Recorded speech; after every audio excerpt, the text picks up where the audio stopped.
Hello there, good evening and a warm welcome. This is RupEng-News. A very good evening indeed. I'm Nikita Chandra. And I'm Raja Surya. The State Vesak Festival is being held in Monoragala, centering the historical Yudaganava Raja Mahabihara. Several other religious programs have also been held in line with this function. The main function was held this afternoon under the patronage of Prime Minister D.M. Jayaratna. The new library of the Vihara, constructed at a cost of 4.2 million rupees, was declared open. This is the largest Buddhist library in the Uva province. Houses are provided to 10 low-income families which ordained their children. The All-Ireland Sasana Rakshaka Mandalaya has provided 2.2 million rupees assistance for the construction of these houses. Winners of the Dhamma School contest were also presented with gifts and certificates. A postal stamp is also issued in connection with the State Vesak Festival, and the Anunayaka of the Malwapa chapter, Venerable Nianagoda Vijayasiritero, and several members of the Mahasangha and a large crowd of devotees attended the function.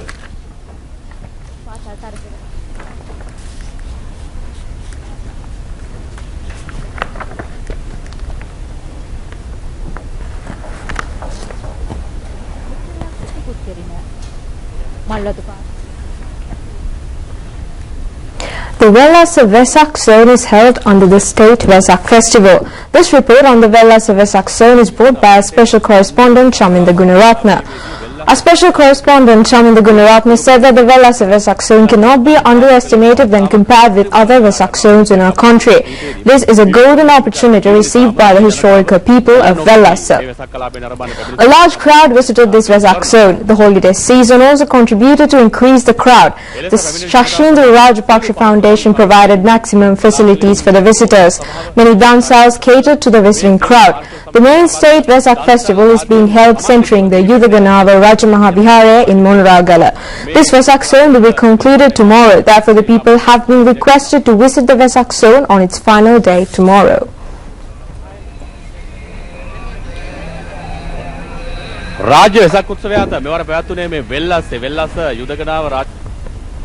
Large crowds are visiting the Rupwahini Vesak zone.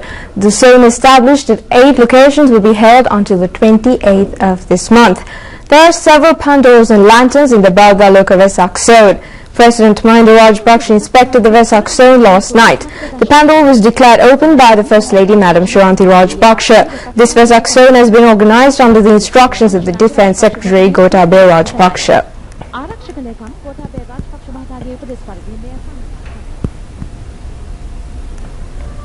The Puja Vesak zone organized by the Dehivala Mount Lavinia Municipal Council was held yesterday for the 6th year. It was declared open by President Mahinda Rajapaksa. The Vesak zone contains pandals, lanterns and a 70-feet replica of the Sri Pada. The parapet wall and the golden fence constructed around the bodhi in front of the Municipal Council was also declared open by the President.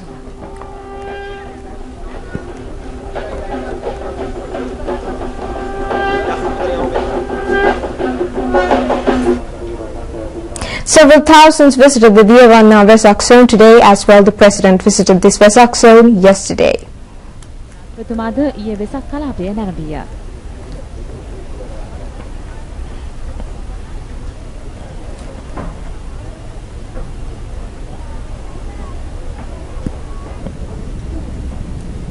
The Gampula Vesak zone was declared open yesterday by Prime Minister D.M. Jayaratna. The zone contains 6 pandals, several hundred lanterns and several dansals.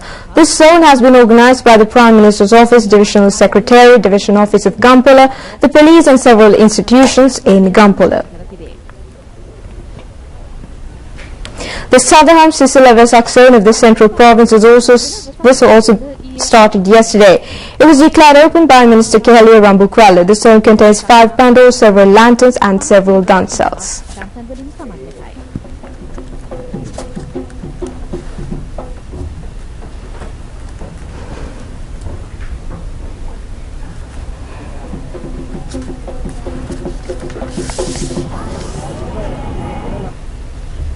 In the meantime, various religious programs have been organized throughout the country in connection with the triple incidents of the Lord Buddha. The Buddha Rashmi Vesak zone is being held at Bauddhaloka Mavati in Gampaha. It consists Vesak pandals, dansal, Vesak lanterns and Bhakti Gir recitals. The Gampa municipality sponsors this Vesak zone. The Vesak festival organized at the Central College grounds of Kilinochchi will be held until the 31st of this month. The Lasanta Loyevanna Foundation organized a Vesak zone at Kalur New Town Development Area. It will be continued until the 27th of this month. The relics found during the Nilagiri Chaitya excavation recently and ashes of King Dutugamnu were also on display at this Vesak zone. The newly constructed statues of the 80 disciples of the Lord Buddha at Batakaratra Sri Sumanarama in Piliyandala was unveiled at a ceremony held yesterday.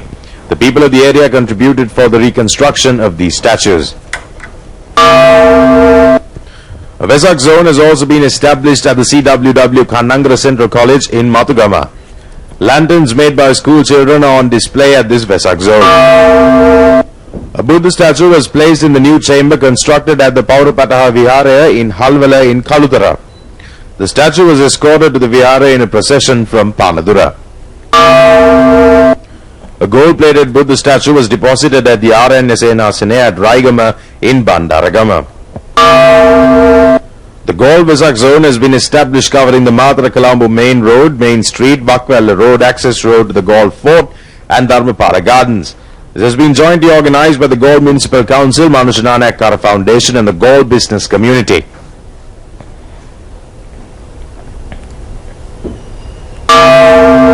This is the Vesak zone of the Jaffna Defence Headquarters. It was declared open by the Governor of the Northern Province, Major General G. A. Chandrasiri.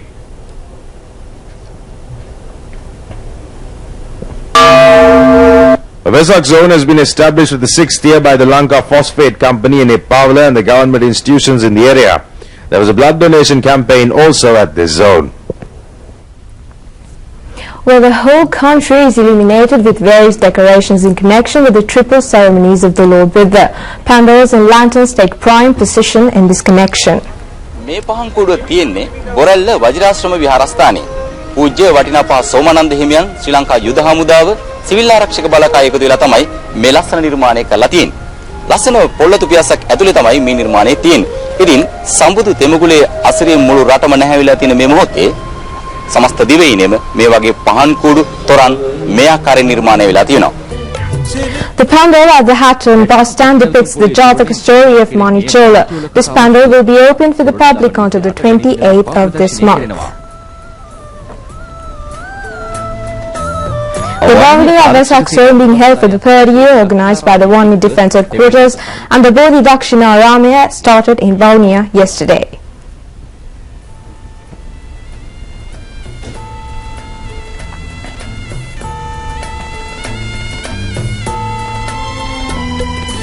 The lantern contest organized by the Panadura North Police Division is being held near the Panadura Police Station. The students of schools and Dharma schools in the area have presented their innovations.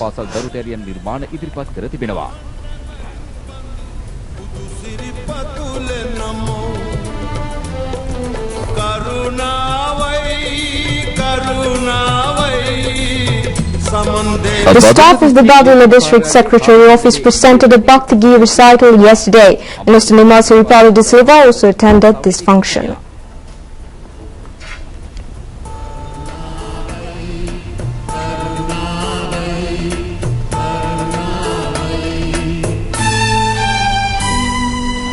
The Mahakandwa Sri Sarananka Ramadama School of Pannala has also organized an exhibition of Vesak lanterns and a Bhakti Ghee recital function.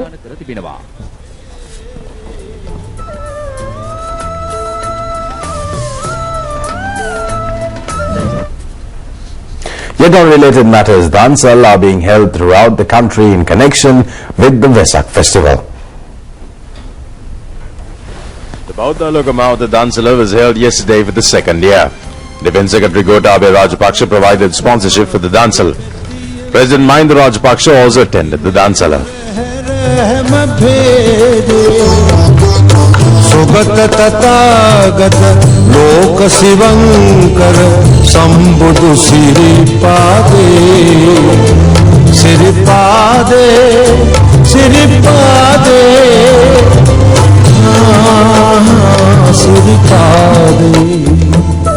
The annual Runodagam Rice Dansala of Madhubulana was held throughout yesterday. It was declared open by parliamentarian Namal Rajapaksa. This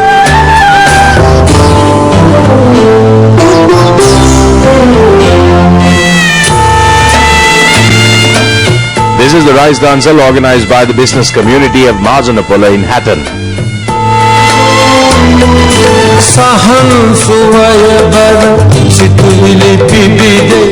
The rice dancel organized by the 568th Division of the Kanagarayan Kulam Army Camp started yesterday. It is being held today as well.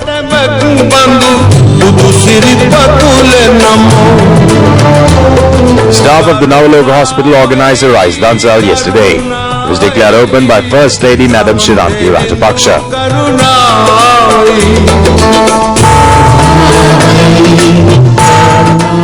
This is the Roti Dancel organized the 7th year by the Bandiveva Tarnakala in Purunarua.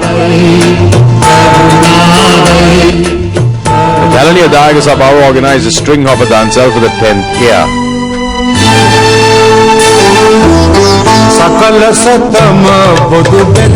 The rice dancel organized at the 8th year by the people of Yakkala was held today.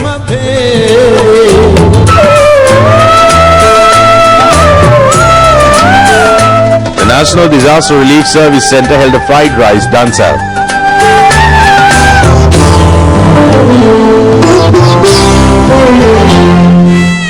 The Tarunakala of Devamitta area of Heyanthudua held a rice dancel for the 5th year.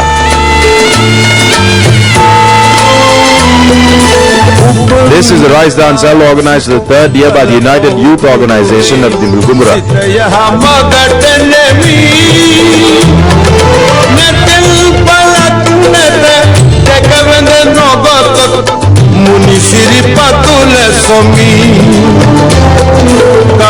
The flower retailers of Siambala Bay area held a roti dancela today.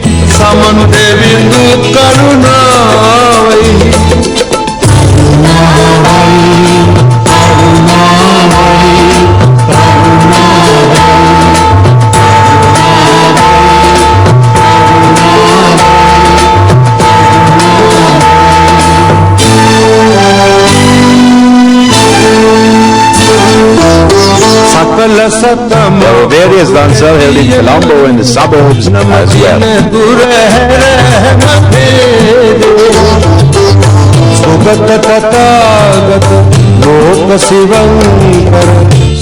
Academia point out that countries such as Sri Lanka should reap maximum benefit from the trade and economic opportunities that are being created with rapid economic development of China. They say that in this connection it is very much prudent to maintain close links with China. China is a country that inherits an ancient and significant civilization. The Great Wall of China that had been constructed more than 2,000 years ago is an example of its glorious past. The Chinese civilization has contributed many new innovations to the world community. Currency notes, the compass, gunpowder, the clock and astronomy are some of these contributions. Since about 3 decades, China is reviving its past glory. It is significant that China has become the 2nd largest economy in the world, surpassing Japan. In the year 2009, China became the largest motor vehicle manufacturer and the market in the world, even posing a challenge to the American motor vehicle industry. The academia point out that it will be much beneficial to Sri Lanka economically to have close relations with China, which is in the threshold of becoming the world's superpower.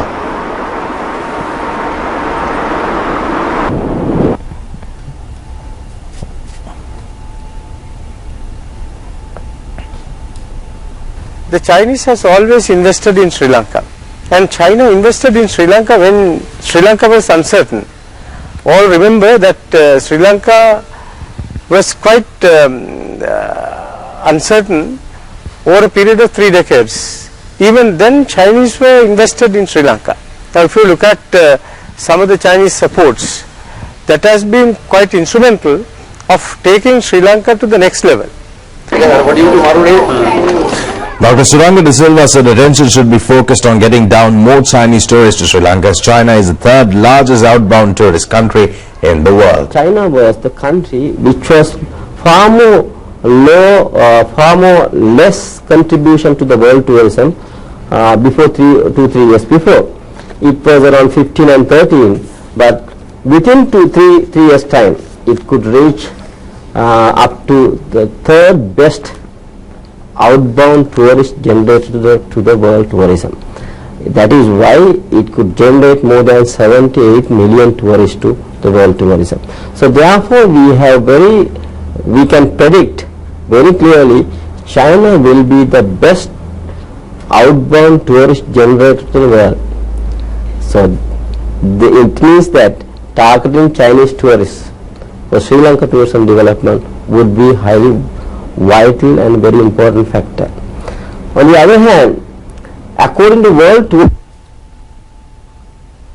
Organizations, they are expecting that they will generate $590 billion to the rest of the world through outbound tourism. It means that if we can tap the Chinese outbound tourism to Sri Lanka tourism, that will be a great impact for Sri Lanka tourism development. More specifically, we are now dependent on Western tourists most of the time. More than 55% of tourist arrival are coming from Western countries. But this dependency can be destroyed, can be changed, and find out a new market base, new market segment through promoting Chinese inbound tourism. Well, British Defence Secretary William Hague said that Britain will never subdue to terrorism. He has made this comment expressing opinions about the assassination of a British soldier in London. The British Defence Secretary has said that the United Kingdom has clearly understood the importance of defeating terrorism. The British Defence Secretary, who is on a visit to Israel, has made these comments to foreign reporters in Jerusalem. A British soldier was hacked to death near the army camp of Woolwich in London. A British national of Nigerian origin named Michael Edbolayo has been accused for this assassination. The police informed that another person is connected to this assassination. The media reports claim that the assassins remained for about 20 minutes at the location after carrying out the assassination.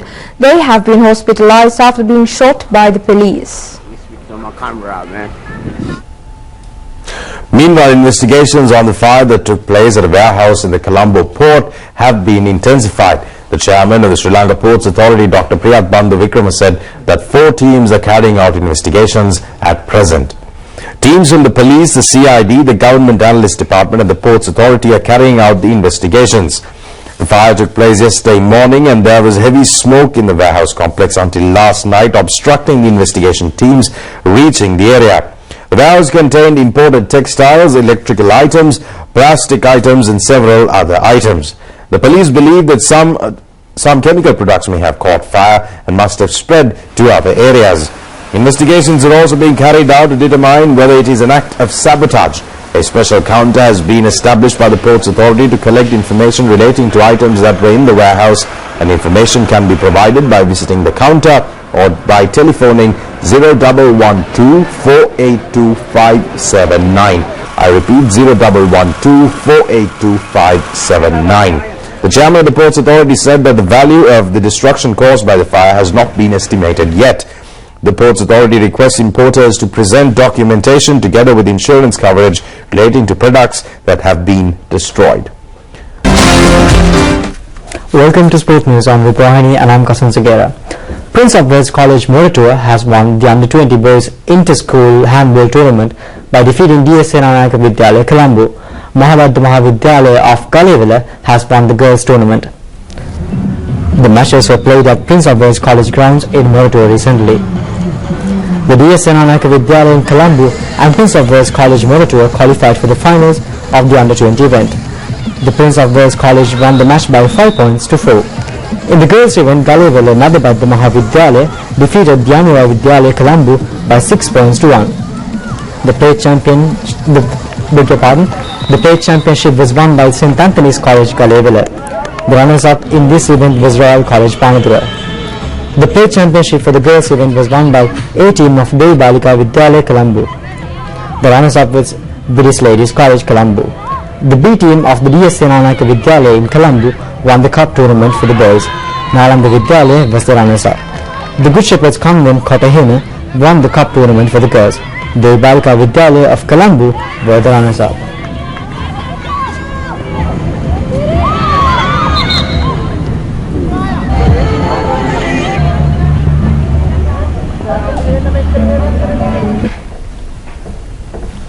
The finals of the 6th IPL tournament will be played tomorrow.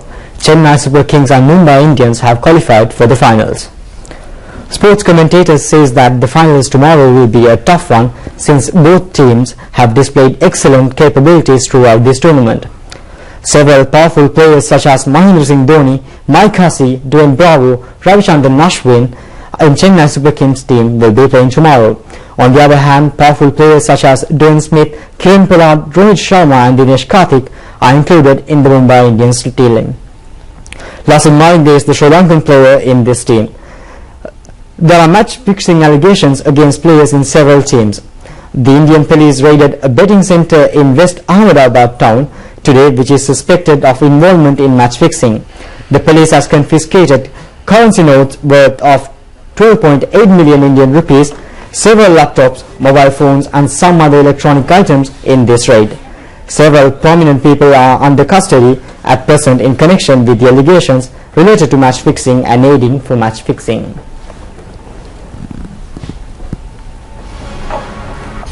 And that brings us to the end of tonight's news. Join us tomorrow for more of the day. Let us have a great night. Good night.